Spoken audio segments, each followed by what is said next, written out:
Julian Pensavalle. Patrick Hines. Ba-da-da. They use a clip from Zodiac in this movie. That's the best part about it. Yeah. Where? In the beginning with the hook, when they're like two kids in Lover's Lane. Oh, that's funny. It made me think of Zodiac. Yep. Oh, that's so funny. That was my favorite part of the movie. A clip from another movie.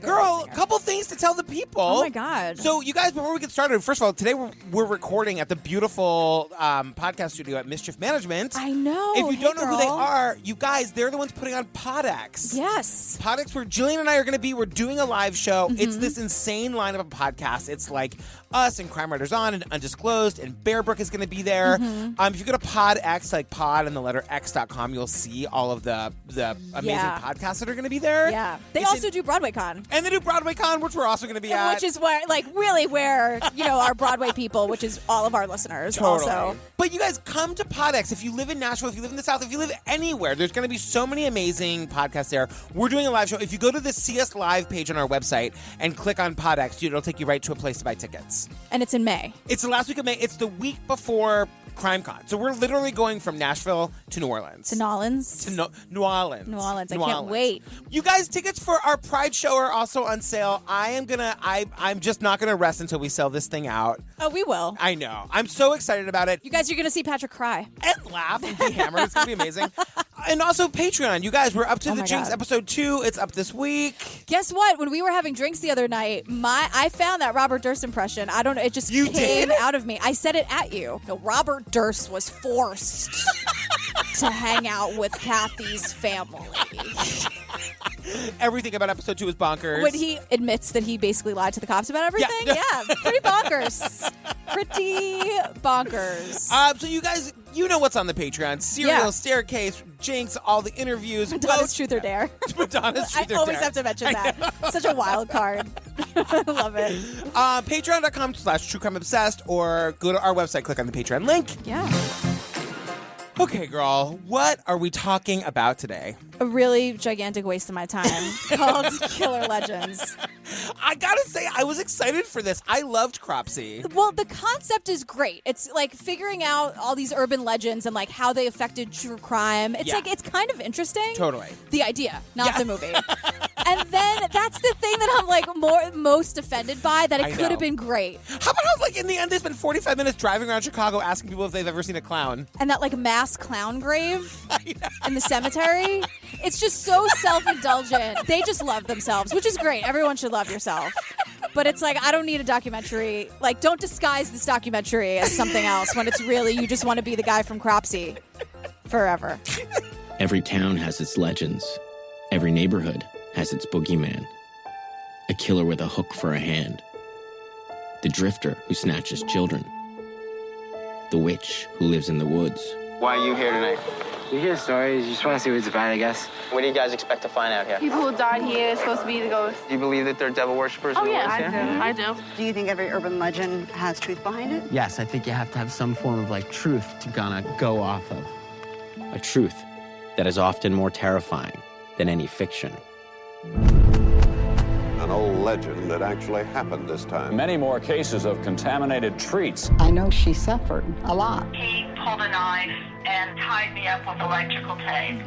Almost destroyed you to see something like that. A random crazy man, lunatic. Taking a scary story and literally making it true. Today, they found the bodies of at least 3 young boys buried under his house. For Rachel and I, this is an attempt to uncover the truth behind our urban legends. Oh my God, that's the quarter on her neck. As we pull back the curtain on what it is we all fear. Do you believe that really happened? Yeah, and she was holding on like for dear life to the fans. People had theories and all kinds of rumors had been bouncing around. So many people believed the fiction, and the fiction became reality. Legends last for a long time. Look at that line, son of a bitch. You don't trust nobody.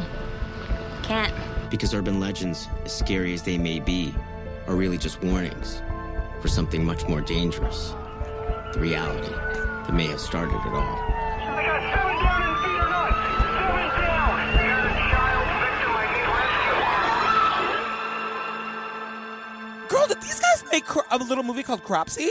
Yeah, they tell you for about 25 minutes. I was like, is this whole opening bit gonna just be Cropsy? Yes. Listen, I never again need to see the picture of that poor guy. Well, whatever. I can't remember if he's a murderer or not. But he's being dragged out of the jail with in handcuffs with the drool picture. I also never need to see the disgusting that hospital and how they treated everybody. That Geraldo video? Yes, I never need. So of course they just picked the most traumatic things to discuss for the first 25 minutes. And yeah. It's so disgusting. And the other thing they start, this is a trend that you'll hear 11,000 times. The truth is scarier than we ever could have imagined. How many times? I'm not exaggerating. I know. The thing about it is sometimes, this guy, Josh, I keep wanting to call him Zach.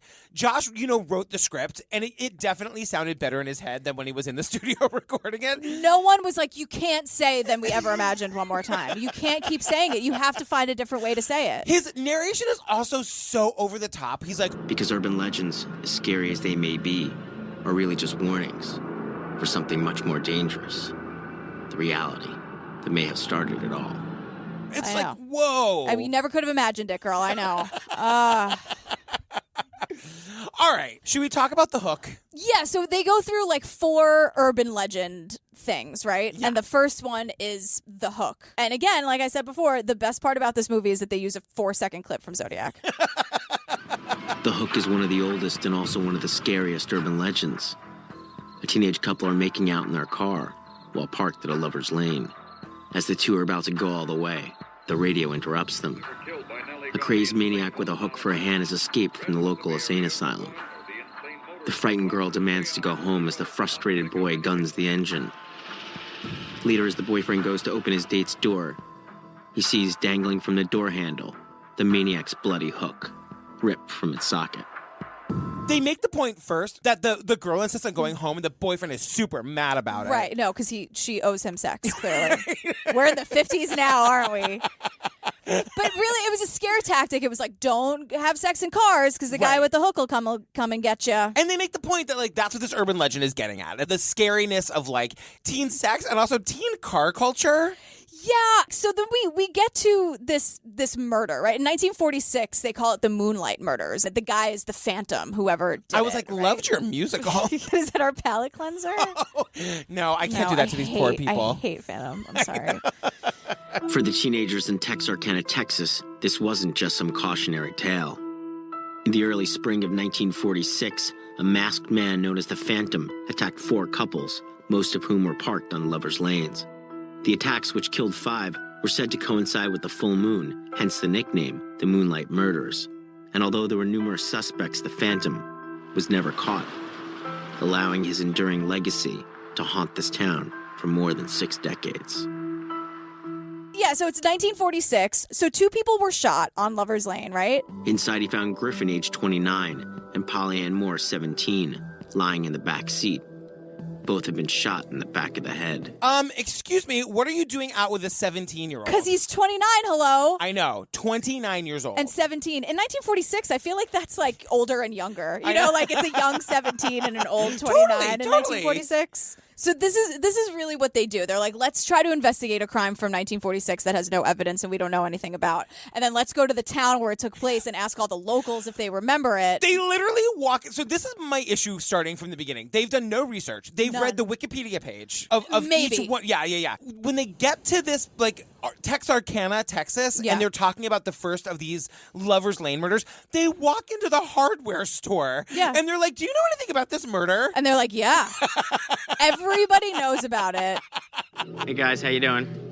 What we're doing is we're investigating the Phantom Killer. They had a lot of speculations on who did it, but no one was ever brought to justice. The one old lady who's like, I'll take you out to the parking lot and show you exactly where it happened. They're like, great. We're having a little trouble finding out where the area is, but because everything's Well, I can take you out there to the road and point to almost the spot.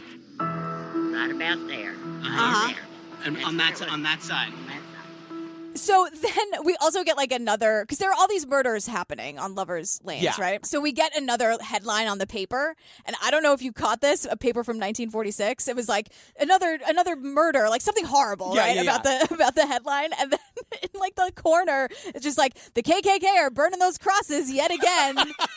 I was like, this is peak 1946. Peak Texarkana, Texas. Texarkana. I mean, my God. At least they were like mad about it. There's another movie that takes from the 60s. It's called The Legend of Boggy Creek. It takes place in Texarkana, and it's about Bigfoot. Apparently, Bigfoot lives in Texarkana. Really? Yeah. That's where she's been all this time. You solved it.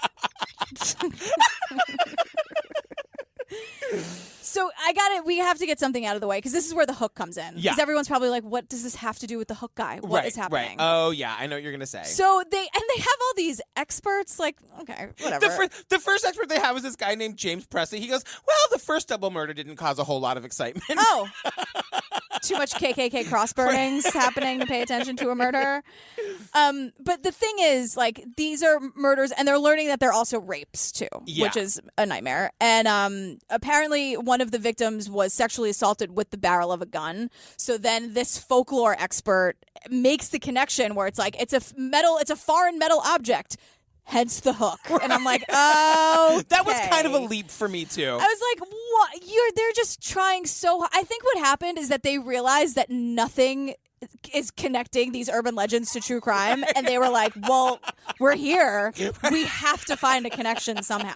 I think that's what happened. Totally. I think they're just as disappointed as these we are. guys, these two, Rachel and Josh, have done not a minute's worth of research. I'm going to say that over and over and over Rachel again. makes it very clear she really doesn't want to be there. No. Rachel was only in like 2 minutes of Cropsey, and I feel like she was in Cropsey? I think she was there. She's the researcher. That's her lower third. Exactly. Because she's the one that goes into the house in the middle of the woods with him in the middle of the night, and they find those kids. I feel like she just got into this movie, and she was like, bitch, I did not sign up for all this. Yeah, nothing makes sense. Nothing connects. Like, what is she supposed to be researching? Exactly. So at the time, there was a lead suspect in this, like, the Phantom murders or whatever. Yeah, Yul Sweeney. And my favorite is when somebody says that Sweeney and his bride, a former prostitute named Peggy, and Peggy.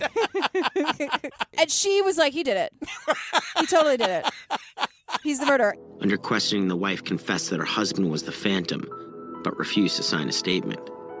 Although the case quickly fell apart, the judge still sent Sweeney away for life as a habitual car thief.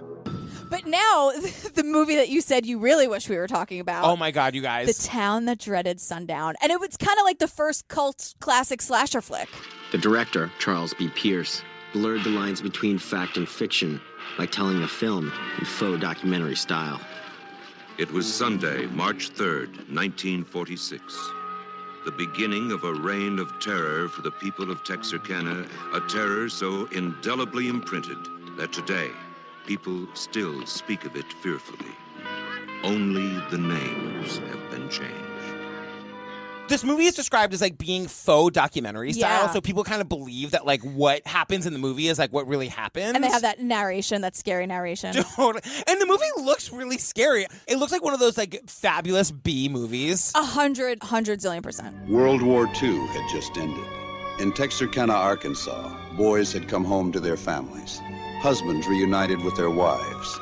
It was a happy, peaceful time. Until the Phantom Killer struck. For 4 months, he held an entire city in the icy grip of terror. It's funny, too, because we meet the local Leslie Knope. We meet, like, the Parks and Rec director. Yes. He's amazing. The Parks and Rec guy is saying how, like, they have this fabulous tradition in Texarkana of showing this movie every October. Mm-hmm. It's like a Halloween thing that they all love. You basically set up the screening that you have of Town That Dreaded Sundown at Spring Lake Park. Yes, we do it every October. Because of the history, we like the idea of having this out at Spring Lake Park, since that's where some of the murders take place at.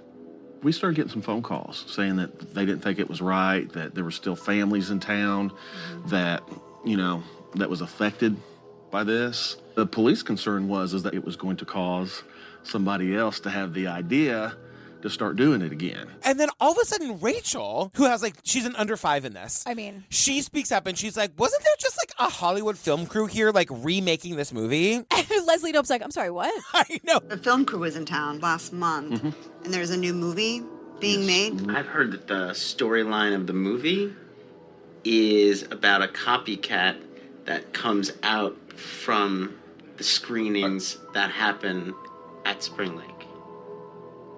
Are you serious? That's the first I've heard about that.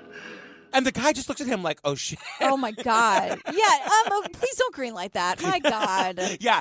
But now they're using, all of these other phantom... Now we're back in 1946, right? Yeah, and we're learning about all these other phantom murders, but then we're comparing what is in the town that dreaded sundown, right? Right. So there's this one, Betty Jo Booker is a victim of the phantom killer, and she played the saxophone. Oh. This is so horrible. But in the movie, they changed it to the trombone so that the Phantom Killer could kill her with it. Okay, so listen, as a professional ex-trombone player, I played all through middle school and high school. Professional ex-trombone.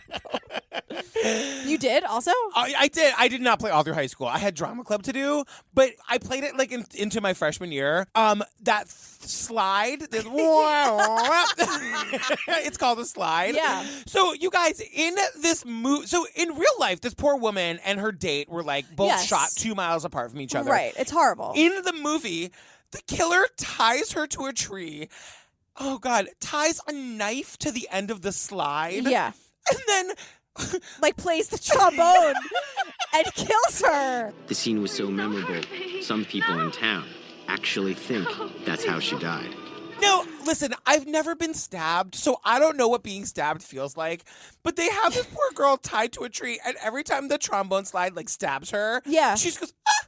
Yeah, it is so it's so insane. And I remember I was like, is he killing her with the trombone? I know. He is. The knife is tied to the end of the trombone and it's slide. It's ridiculous. It's horrible. Also, at the end of the trombone slide, you guys, I'm an ex-pro. Yeah. Is the little valve that you press to let the spit out. There's a spit valve? I never knew that, but of course there is, right? The actual site of where Betty Jo Booker's body was found, along the edge of a forgotten road, had eluded many. Lost in time when a section of the park was turned into housing, this was one mystery we were determined to solve. They do this thing where they are walking through the woods at night. So they go investigate these locations where the people were murdered. They investigate it at night every single time. To make it scarier. First of all, that's just bad filmmaking because we can't see anything. And it also is telling us that you're not really investigating this. You're just trying to make a ghost story. And at one point, he's they're comparing the crime scene photos, so they both have those gigantic yellow flashlights. They're marching through the woods, you guys. They're trying to find the tree where the trombone murder happened, but it wasn't. She didn't really die that way. No, she didn't die that way, and she played the saxophone. I know, exactly. They're walking through the woods. They have no map. They looked it up on a computer minutes before they went in. Yeah. They don't know what the fuck they're doing. They see two trees next to each other. Yeah. See that picture for a second? They pull up the crime scene photo of two trees next to each other. And he's like, do you think this is the same spot? This is probably very likely. This is it's totally very likely. I heard that this was the spot. Does it look like it? Like if you're looking at it like that? Add 60 years. Could very well be it. It could be. And Rachel's like, I guess. I don't know. Do I even get a day rate? Do I get lunch? At least? Poor Rachel. Rachel does not want to be here. I'm so bored. I have that in my notes. I'm bored. I'm bored. This movie was very that Lindsay made. Lohan gif where she's Elizabeth. I'm bored. I'm so bored. That was me watching it. All right, so this is one of my favorite parts. So someone mentions that there's another possible killer. They're like, well, maybe it wasn't that Yule guy. Maybe it was people think that maybe it was this guy. The one person that I haven't been satisfied he was cleared was a young man that committed suicide and left a note saying he was the Phantom Killer. It's just part of the legend, the son of the prominent family that had the connections to, cover up his dirty deed. All of a sudden, it gets interesting. They're like, we're going to go research. We're going to go to the library and get on the microfiche. Promising lead proves dud. It's interesting. So they don't call him the Phantom at all in this. They investigate for 30 seconds. They don't find anything, and they're like, no, it must not have been that guy. Yeah. That is the extent of the research these fucking people did. Yeah, and then they meet this guy, Mark, who's a phantom expert, who's basically like, he's introduced as someone who's, quote, obsessed with the case. This is Mark Bledsoe, a former probation officer who is obsessed with the case and conducted his own investigation. I developed a passion, I guess, in the 90s. I saw the film, of course, when I was a 7th grader. And I was pretty scared because the way the film ends, it shows the boots and said he could still be walking the town. I wanted to know what the truth was. And then we see this video footage of Yul Sweeney from 1994. Yeah, so this guy, the expert, the one who's obsessed with the case, actually went and interviewed the one prime suspect. Yeah. Sweeney, who was out of jail and living in a Texas nursing home, had suffered a stroke the year before, making a speech difficult to decipher. You could barely understand him. It was like, had to be subtitled. You see Rachel like with one ear tilted toward the TV and her eyes closed. Bitch is focusing. Yeah, and then she keeps repeating what he's saying to like translate it for Josh. You were the main suspect of Phantom Killer. No, I wasn't. Who do you think was the main? I don't know. What do you say? Tell damn lie. And he's basically just like, I'm innocent. I didn't do it.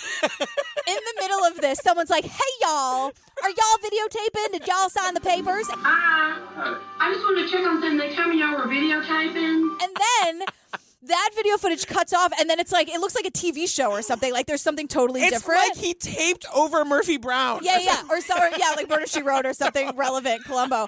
And so then it just goes, and Rachel goes, God, so close. I feel like there was more there. And I'm like, there was zero information. I know, like the confession was a second away. And all he did was say how innocent he was. She's like, damn, we almost had him. I'm like, there was zero information was learned from that footage. People did no research. Yeah. Once again, they showed up and walked into the hardware store. Yeah, at night. Don't think you can't do that research with the trees at 2 in the afternoon. Give me a break. Every single scene they went to was at 2 o'clock in the morning. So that poor fucking Rachel could get scared by a spider. It happens every single time.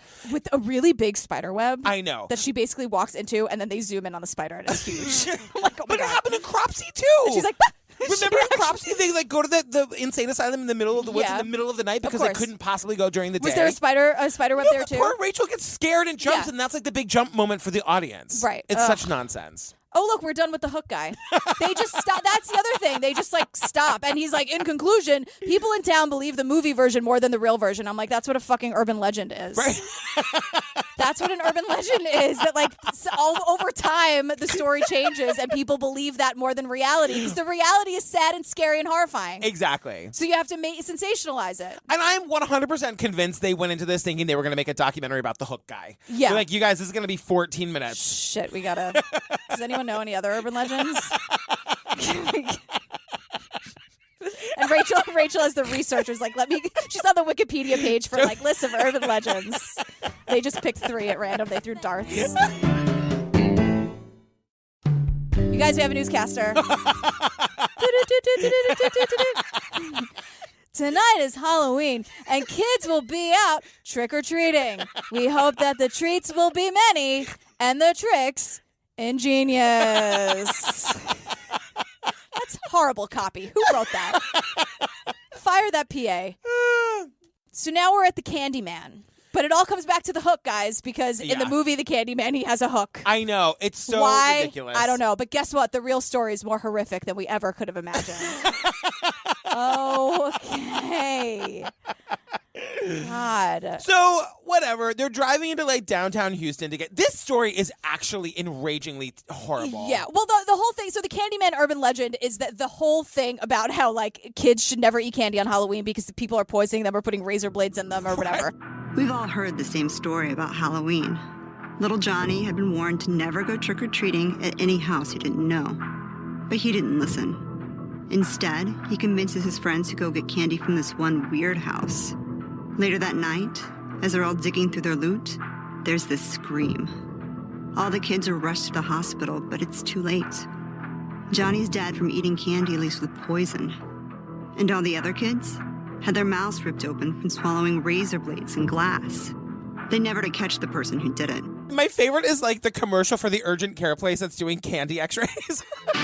All Next Care urgent care locations are offering free candy x-rays through tomorrow. We haven't had any instances where we found any tampered candy, but you read it in the news and you see all of these crazy pictures online. And so, you know, if I were a parent, I would be a little bit concerned as well. And this is like pretty recent, right? I know. Yeah, And it's just this total like fear-mongery, like don't eat candy on Halloween, kids. Right. And everyone's like, then what the fuck else am I going to do? You guys, it all started because some housewife somewhere was pissed off that older kids were trick-or-treating. In Long Island. She was like, it's like that episode of Curb Your Enthusiasm where Larry's like, you're teenagers, you're too old for this, and like gets mad at them. She gives out dog treats, Brillo pads, and some like poison. Yeah. And she's like, what? It was a joke. And the cops were like, girl. Although File testified it was just a joke, she was still found guilty of endangering children. I was kind of like, this lady's my hero. It made me think of the time when I was in high school. And God, this is so gay. Me and my friend Amanda went trick-or-treating as juniors. And we were not joking. What were you we were dressed not doing as? The Indigo Girls.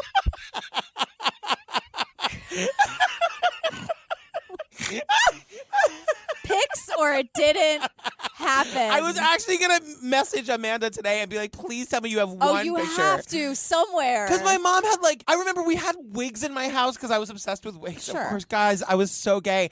I was wearing my Swampophilia t-shirt. I know. I've only gotten gayer, Girl, you guys. We're screeching in the Broadway Con booth. Come on. All of my dreams have come true officially. Right. How hilarious would it have been if we had been like trick or treat, which we said at every Did you house. have guitars? No, we didn't have guitars, but we were like Indigo Girls between gigs or something. Right. But like if some lady had opened the door and been like, no, bitch, and give me a Brillo pad, she would have been my hero. Right.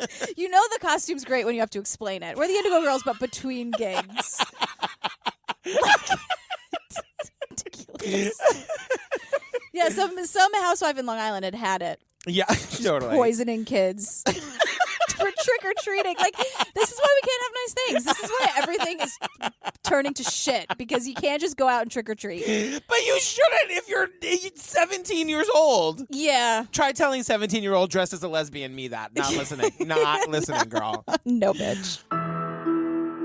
The one case of tainted candy that seemed to bring this nightmare to life happened on a rainy Halloween night in Pasadena, Texas.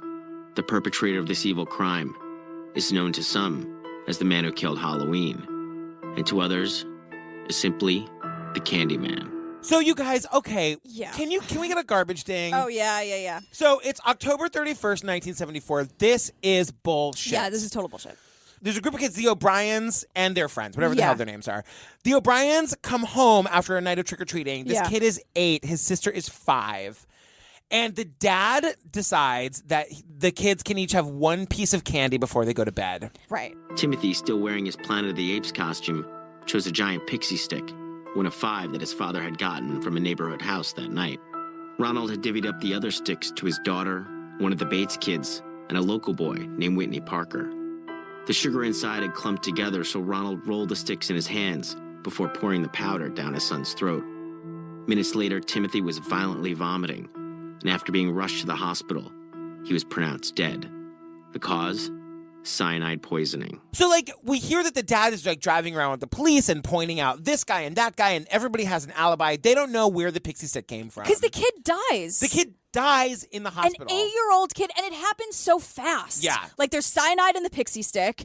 He eats the pixie stick. He's at the hospital, and then it's the most tragic thing. Right. On Halloween in a cute little costume. It's horrible. 8-year-old fucking kid. It's absolutely horrifying. So Josh is like, oh, I know how I can make this more horrible. Yeah. So he goes to the house where this all took place in the 70s.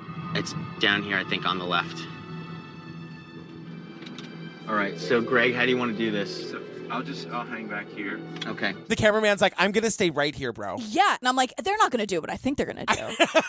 And Rachel's like, I really don't want to do this. So we're going to go up? I'm not totally into this. I can understand. I can understand why you'd want to do this. Yeah. It just makes me feel a little uncomfortable. Knocking on someone's house and telling them what tragedy happened here. Because Rachel is the only grown-up in the room. And she's hungry. She hasn't eaten. Right. Where's craft services? Her hair has also been in that same, like, sort of fabulous flip position for, like, weeks now. She's Since the over it. hardware store. Since the hardware store. 2 Urban Legends ago. So fucking Rachel apparently agrees to go. Well, I was going to say, first she's, I don't want to do this, but then yet there she is on the doorstep. Like, Rachel, don't be bullied by Josh. Oh, hey, how are you? Hey, how are you? Hey, sorry to bother you. So this little old lady answers the door. I kind of love this woman because she's kind of like what I imagine I'm going to be like. Like, she's in a full-on house dress. For sure. No shoes. Right. Hair is a mess. And the camera guy did stay in the car because this is from very far away. But she's game. Like, she is there. She hasn't probably seen a visitor in weeks. Right. Her kids do not come to visit. Yeah, you guys want some lemonade, cookies? She's got the whole thing. So Josh is like, We wanted to talk to you. We're doing a documentary, and we want to talk to you about the family that lived here before. Do you know him? You know Ronald Clark O'Brien? do you know what happened in this house? She's like, no, tell me, bitch, though. Tell me, yeah, bitch. and she's like, why? Did something bad happen? And Josh does that thing that it's like a immature kid where he's like, I'm not going to tell you. Never mind. It's too bad. Never mind. Yeah. It's too bad. And she was like, excuse me. No, you don't have no idea about him? No idea. I've never seen him. Something scary happened here or something. Don't worry about it. All right. Thanks very much. You want to know? You really want to know? Yeah. Do you really want to know? So the guy who lived in here was a guy named Ronald Clark O'Brien. He gave his son a poisoned pixie stick. He was the murderer? Yeah. He killed it. Put that poison in the candy. That's right. Oh, good God. I thought that was so stupid and just like, this whole thing is so amateur hour and unprofessional. And just also because this is how we find out that the dad is the one who did it. Yeah, Ronald O'Brien killed his son. On purpose. And then when the lady finds out, she goes, the dad was a murderer? Oh, good God. Oh, good God. After receiving a call from an insurance agent, police discovered O'Brien had taken out a large policy on his kids, but not himself, nor his wife. Even more damning, he had talked to numerous people about death by cyanide and had even tried to buy the chemical from local companies. It's horrible. It's horrible. Yeah. Somebody points out that he gave the same pixie stick to his sister and to the two kids he'd been trick-or-treating with. He was going to kill fucking all of them. That's disgusting. I know. We got to talk for just a second about former DA Mike Hinton because he's got my favorite line of the whole documentary. What is it? He says, "Look at that lying son of a bitch." Look at that lying son of a bitch. Oh, he has had it. You know, when you kill your kid and attempt to kill other people, Right. you don't get the benefit of the doubt, No. really. And you are lying son of a bitch. Yeah, you get an AKA this bitch slapped on your fucking coffin. And like every garbage bell of all I time. know. So, he's sentenced to death. He's maintaining his innocence. Right. And I love that it took the jury 45 minutes to find him guilty and another 75 minutes to sentence this motherfucker to death. Yeah. But you know what? We're not done with him just yet because he gets a visit from someone in prison. Phil Donahue. That music.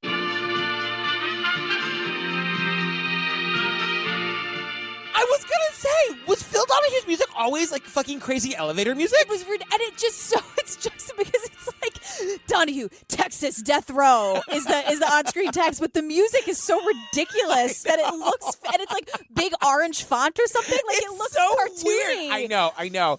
And this whole conversation is just so bonkers. Donahue's like, so let's talk about how you're going to be executed in about 4 days. Let's talk about that. It looks like you're going to be executed. Would you agree with that? It's a possibility. I've been aware of that possibility since the sentence was handed down. It doesn't make it right. You guys, immediately, as soon as this guy is sentenced, he's no longer the guy that killed his kid and tried to kill the other kids. He's the guy that ruined Halloween for everybody. You are accused of ruining Halloween for everybody. Well, that's a matter of opinion. And he's like, yeah, people are upset you're alive. Let's talk about how you're going to die and how you ruined Halloween for everyone. How do you sleep at night, sir? It is also clear that most Americans want to get on with this. They are upset that you're alive. I can see that point, sure. It's as though he was sentenced to death for ruining Halloween. According to Donahue, that's exactly what happened. He killed his kid. Yeah, and then he was killed by lethal injection in the end. But wait, as they're wheeling him into the death chamber. Halloween. I'm sorry. I know. Somebody says, it's like you don't see the person say it, you just hear it. Somebody says, Do you think Halloween will ever be the same again? do you think Halloween will ever be the same again? Yes. How about like the wife who has to mourn her child and cannot. like wrap her mind around the fact of what her husband did. Like, can we know. talk about her? Is she gonna be okay? I know. She'll never be the same again. And the sister? Yeah, horrible. It's just like if she had opened the pixie stick first, it would have been her. Absolutely. Can you imagine? No. I just want to say one more thing about my friend Mike Hinton. They're listening to a tape of O'Brien, the killer, the fucking Ronald. baby killer, talking about, like, I didn't do it. I know where I'm going to go when I die. I'm fine. And we hear Hinton off camera goes, You're going straight to hell, buddy. You're going straight to hell, buddy. Yeah, and I'll see you there. Next up, the call is coming from inside the house. That's our next urban legend. Leave me alone! Jill, this is Sergeant Sacker. Listen to me. We've traced the call. The caller is in the house. The calls are coming from the house. It's coming from inside the house. Just at that moment, the babysitter looks over as a man is coming down the stairs. And so then they spend about 27 minutes talking about how dangerous babysitting is. Or was. But then it turns out not so much, because Rachel did 5 minutes worth of research. Yeah. And she's like, it turns out we had to go all the way back to the 1950s to find an actual incident of a babysitter being murdered. We found this case of Jeanette Christman here in Columbia, Missouri, which is why we're here.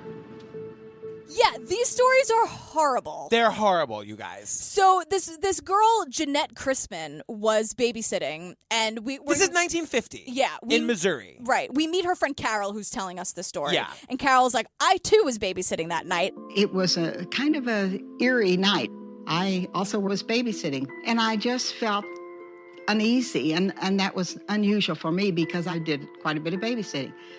But I just felt that something was going on about 12 o'clock. And I even got up to check the door, make sure it was locked. Went in to check the little boy. He was fine. What we find out is that Jeanette had, like, something had happened. Somebody broken into the house, Yeah. and she called the police and, like, dropped the phone. But the only thing they heard were desperate screams. Unable to trace the call, the police were helpless to stop her murder. The murder's never been solved, and it's horrifying. We've got a pretty strong suspect, though. Yeah. Because Mary Lou Jenkins... Mary Lou Jenkins was the other reason we were in Columbia. On February 6, 1946, Mary Lou, age 20, was home alone while her mother was out caring for an elderly neighbor. The next morning, she came home to find Mary Lou dead. Much like Jeanette Christman's murder 4 years later, Mary Lou had been raped and strangled with an electrical cord. So we meet Mary Beth Brown, who is a local researcher, and we hear the name Floyd Cochran for the first time. Yeah. And Floyd was executed for these murders, which he most likely didn't do, but he did kill his wife. Do you think Floyd was innocent? I think he was likely innocent of killing Mary Lou Jenkins, yes. He did kill his wife, likely domestic dispute. But just from reading the trial transcripts, it just didn't seem like he had the wherewithal to kill and rape a young woman. They don't really get into this, but Floyd had been arrested for murdering his wife, then had these murders pinned on him. And the researcher's like, no, he didn't do that. He did, however, probably kill his wife. Yeah, he's also a black guy. And he's mentally challenged. Right. So they're just like, let's just get the black guy for it. Right. We know he killed somebody else. That's 1950, everybody. I know. In It's Missouri. terrible. Come on. And it's so funny because there's a moment here, because this happens again. Mm-hmm. And there's a moment here where Josh tinkers with the idea of making a real documentary for a second. Sure. We came here to investigate an urban legend, but what we found was truly shocking. The unsolved murders of 2 young girls, a series of brutal rapes, and the possibility that men were being falsely accused and even executed. In all honesty, the truth was more unflinchingly real than we could have ever imagined. And then Josh is like, let's go back to the hook. Yeah, the call's coming from inside the house.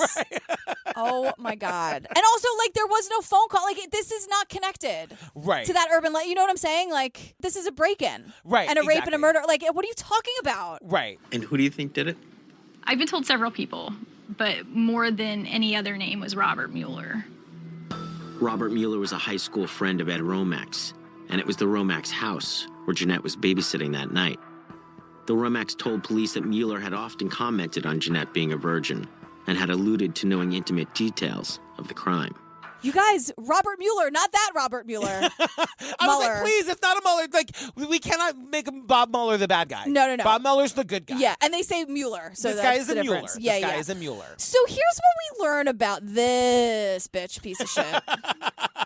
The first thing we learned about him is that he was always commenting on how Jeanette was a virgin. Excuse you, mind your fucking business. She's 13 years old. I know. His name just kept coming up. And the thing about Mueller, the only thing working in his favor is that he passed a polygraph test. Right. And so the grand jury wouldn't indict him, so they pin it on the black guy. You know how I feel about polygraph tests. I know. But you guys, once again, the truth was more unflinchingly real than we ever could have imagined. But they do get access to these case files, and we see them like going through the case files. And they're pulling out photos, and they're sort of like piecing it together from the photos. That's the cord around her neck right there. It's one of those irons back then with the thick cords. It's a window that was broken that supposedly whoever did this went in and out of. But the Venetian blinds, if someone were going through there, they'd be totally ripped up. But the piano, look, that's the window that, oh, look, look. There's the broken glass, and that's why they're saying nothing's disturbed, because look at the area around it. So, inside job. Mm-hmm. They showed those photos for way too long. Because you see the body. You see the body in the photos. Yes. I think it's horrible. I think that does not make you a good documentary. That does not mean you're cracking the case just because they're really horrible. Like, show some respect for these people. Exactly. And I just felt that it was really just like poor form. Bad form, guys. And they ultimately, they sort of come up with the theory that Mueller did it. Mm-hmm. And sort of, here's how. So Mueller knew that there was a loaded shotgun in the house. They find that like in a newspaper article. Right. Before the owners of the house went out, they're like, oh, and if you need some self-defense, here's a loaded shotgun. Yeah. And so 13-year-old girl. 13-year-old girl. Can you imagine? With the kid upstairs. Here's where the shotgun is. 13-year-old kid. Okay. And so they also find out that this guy Mueller had called her to babysit for him that night, but she told him she couldn't do it because she was babysitting for these people. Right, so he knew where she was. He knew that she'd be alone, and he knew where she was. And he also knew the intimate details of the house because he was friends with the people who lived there. Right, and there was no evidence of a break-in, so I guess that's the connection of it's coming from inside the house kind of thing. Right. So what he did was he broke a window near where the gun was to get her away from the gun. So she runs away from that window, runs and calls the police. He like waltzes in through the front door, which is wide open, and then rapes and murders her. Yeah. But we can't prove it. So pin it on the black guy. Yeah, and just look at these really horrible, nightmare-inducing photos for 10 minutes. The next segment is called Why So Serious, and it's just about killer, crazy, creepy clowns. No one can say for sure where in Chicago it happened first, or even when. But they were out there, snatching kids off the streets. They trolled playgrounds and schoolyards. Sometimes they used balloons or candy to lure the gullible ones. But ask anyone who's seen them, and they'll all tell you the same thing. It was the white van they saw first. And then that face behind the wheel, painted white with a maniacal smile. You guys, this section is so stupid. We're talking to more locals. Yeah, they tell us about the evolution of clowning. So it starts with this whole nonsense about like where clowning comes from. And like why people are scared of clowns. And then they meet these locals who were like, it's definitely true. It totally happened. And that same woman is like, we have tons and tons and tons of pedophiles in this community. Do you believe it really happened? I believe so. We have tons and tons of pedophiles in this community. I always log on to. Really? Oh, yes. Dressing as a clown? Yeah. That's a little extreme, don't you think? No. But you never saw the clown? No. Wait a second. Why do you live there? And why are you like not doing anything? Tons and tons of pedophiles? It's so crazy because this is recently on like, I don't know, maybe it was Funny or Die did a whole like parody of the killer clown thing. Mm-hmm. This is what this felt like. It felt like a parody of like what is happening. There's not a single person that was like kidnapped. There was not a single person who actually, everybody's cousin saw it. Right. Everybody's sister-in-law was there. She swears to God. She told me over Pinot Gris. Right. But then they even have a newscaster who's like, and just to be clear, no children have been harmed or hurt or interacted with the clown. Or actually seen a clown. Yeah, but many people are saying the clown exists. Tom, back to you. It's like, what the fuck? What am I watching? And then it's like, like Rachel, this poor Rachel has just decided, you know what, I'm just going to give this my all. There's like scenes of her crossing streets, literally like Inspector Gadget. She's like, I think a clown could have been here. I think there could possibly have been a clown here. Was that before or after she mentions Homie the Clown from In Living Color? Rachel. Back in the early 90s, there was a popular show on In Living Color. Huge character on there, Homie the Clown. That Wikipedia page, list of clowns and television shows, like, come on. Rachel. And then, this was also the tone deafness of this moment. They're talking about how, like, one of the kids was like, it was scarier than living in Cabrini Green. So Cabrini Green is this, like, this notorious housing project in Chicago. Yeah. And then Rachel and Josh go. to Cabrini Green to interview the people who fucking live there. Yeah. About clowns. About clowns. You guys. Have you ever heard of any talk about any scary place on your block, place nobody went to? Every block's a scary block. Someone's shooting and killing out here. You guys think clowns are scary? Clowns? Yeah. No. Killer clowns. Killer clowns.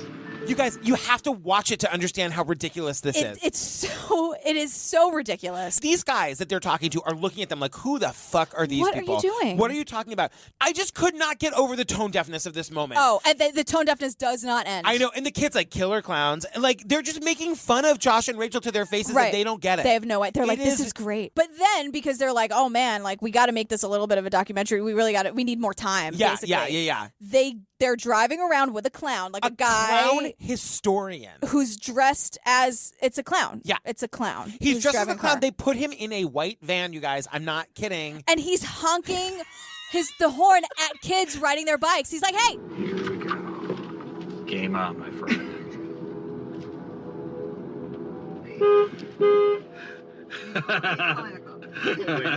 I'm like, this is why people are afraid of clowns. I don't need a documentary to tell me why. I'm And watching Rachel it. and Josh are just sitting in the backseat, like, filming the whole thing. Rachel is like, can you blur my face and distort my voice, please? So then he's like, oh, you know what you got to see? You have to see that monument in the cemetery and the mass grave of clowns. And I'm like, wait, the what? And he tells this, like, once again, here we are at night. Here we fucking are at night. I can't handle it through a cemetery. You can't even see them. I know. All you can see is, like, the light from their flashlight. Yeah. Here, look. See that? Baldy. Baldy. 1918, June 22nd. They said they only could name him Baldy because that was the only name they knew him by. It was a stage name. Four-horse driver, 1918. Unknown male, unknown male. Unknown male, unknown male, unknown male. All these graves are unknown? All these are unknown. And they're going through all the grave sites, and they're like, oh, unknown. Oh, this one doesn't have a name. Again, just no information. No information. And then, this is when I was like, okay, I hate the victim photos. I hate all of this. Yeah. And then they go to the Aurora movie theater shooting and talk about how, like, The Dark Knight and the Joker inspired this piece of shit to shoot up the movie theater. I know. And now it's just, I'm like, now you're exploiting this too? And they're grasping at anything to tie it to, like, anything modern. There's nothing. There's just, this movie had nothing to it. I hated it. Are we done?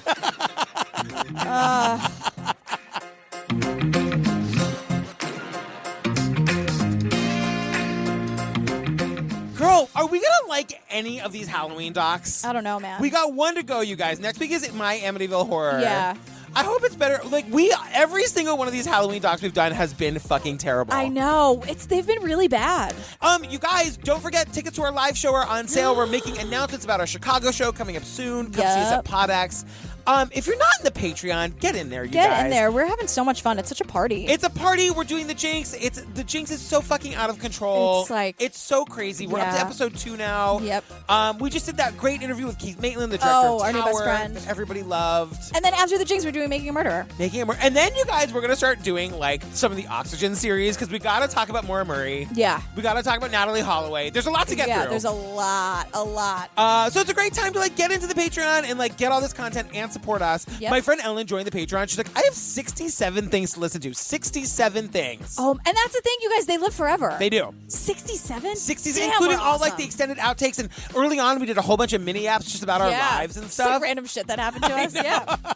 Girl, where can they find us? at True Crime Obsess on Twitter and truecrimeobsessed.com. And that's where you can get the Patreon and the links to the live shows and the promo codes. Yeah, if you're looking for our sponsors. promo codes from our advertisers, it's all right there, you guys. We got It'll you just covered. link you right to it.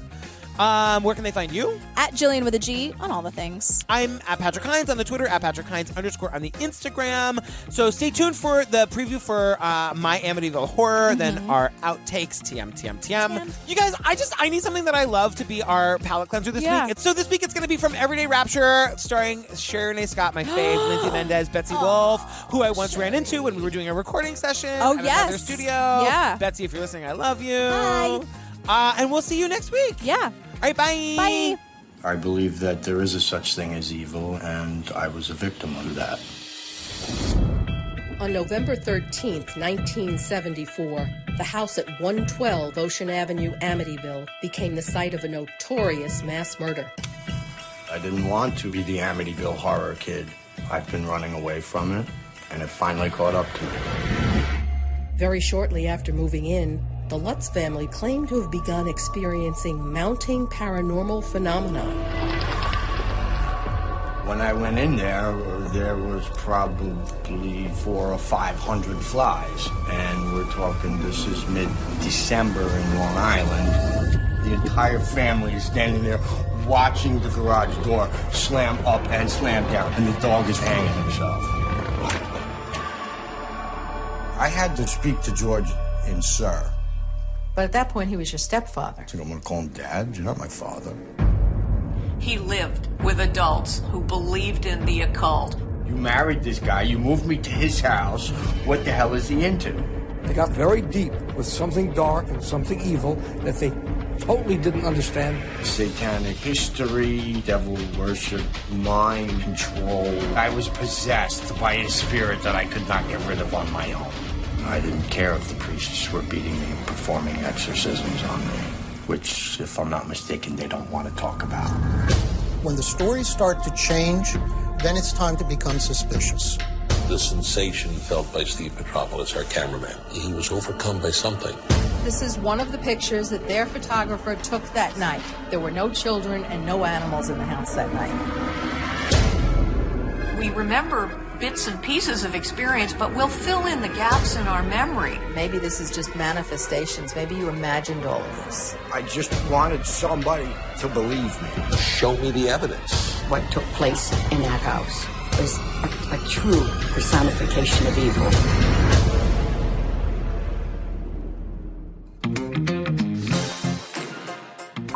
Poison candy is not really a thing. Right. Everyone just go trick-or-treating if you're the appropriate age.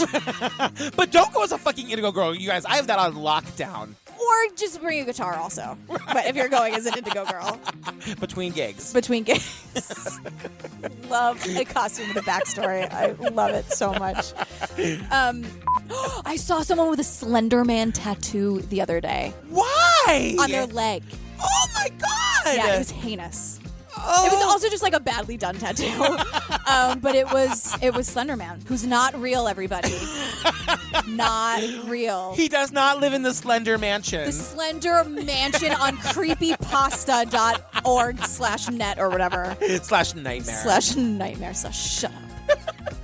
These two kids are out on like what he keeps calling a lover's lane. Yeah, you've heard that term, right? A lover's lane? Yeah, it just sounds so old. Yeah, was it a Dear Abby? Were they necking? Right? Heavy petting. Necking, oh my God. Yeah. Can we get a garbage ding? Oh, yeah. You guys, this booth is small. There's barely room for the garbage bag. I know, you guys. It's like, I like it. It's cozy in here. It is cozy. It's small because we're used to being in my dining room, surrounded by my mattresses and pillows. Totally. Tell me everything you know about killing somebody with cyanide. Right. Can I put it in a pixie stick? This is why I've never killed anybody. I wouldn't know how to do it. This and this alone. Come with me, and we shall run across the sky and illuminate the night. Oh, I will try and guide you to better times and brighter days. Don't be afraid to come up the ladder to the roof where we can see heaven much better. Come up the ladder to the roof where we can be